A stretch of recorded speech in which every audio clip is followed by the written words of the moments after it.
ხერხემლის თიაქარზე ჩატარებული ოპერაციის შემდეგ რატო გრძელდება ტკივილი? პირველი მიზეზი. თუ ოპერაციის შემდეგ დროულად არ ჩატარდა სამკურნალო რეაბილიტაციის კურსი. მიზეზი მეორე. ნაადრევად დაწყებული ფიზიკური ვარჯიში და ხერხემლის დატვირთვა. მიზეზი მესამე. ნაადრევად დაწყებული ცურვა და იოგა. მიზეზი მეოთხე. არასაოპერაციო თიაქარზე გაკეთებული ოპერაცია და ამის გამო განვითარებული თიაქრის რეციდივი, ანუ განმეორებითი თიაქარი.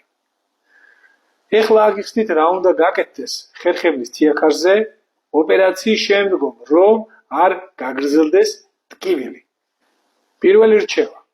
ხერხემლის თიაქარზე ჩატარებული ოპერაციის შემდეგ აუცილებელია ოპერაციიდან დაახლოებით 1 კვირაში გაკეთდეს ფიზიოპროცედურები, კერძოდ მაგნიტოთერაპია, ელექტროთერაპია, რაც ხელს შეუწყობს ნაოპერაციები დისკის შეხორცებას და ასევე შეშუპების გაწოვას. მეორე რჩევა.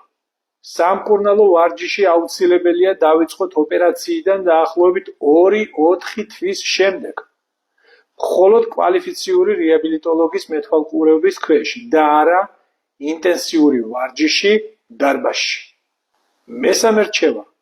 ოპერაციის შემდეგ 2 კვირის განმავლობაში ინტენსიურად უნდა ატაროთ კორსეტი.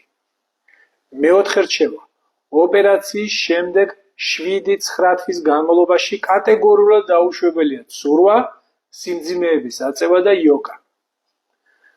თუ ზემოთ ჩამოთვლილ რეკომენდაციებს გაითვალისწინებთ, აიშორებთ თავიდან ოპერაციის შემდგომ ტკივილს და გართულებებს.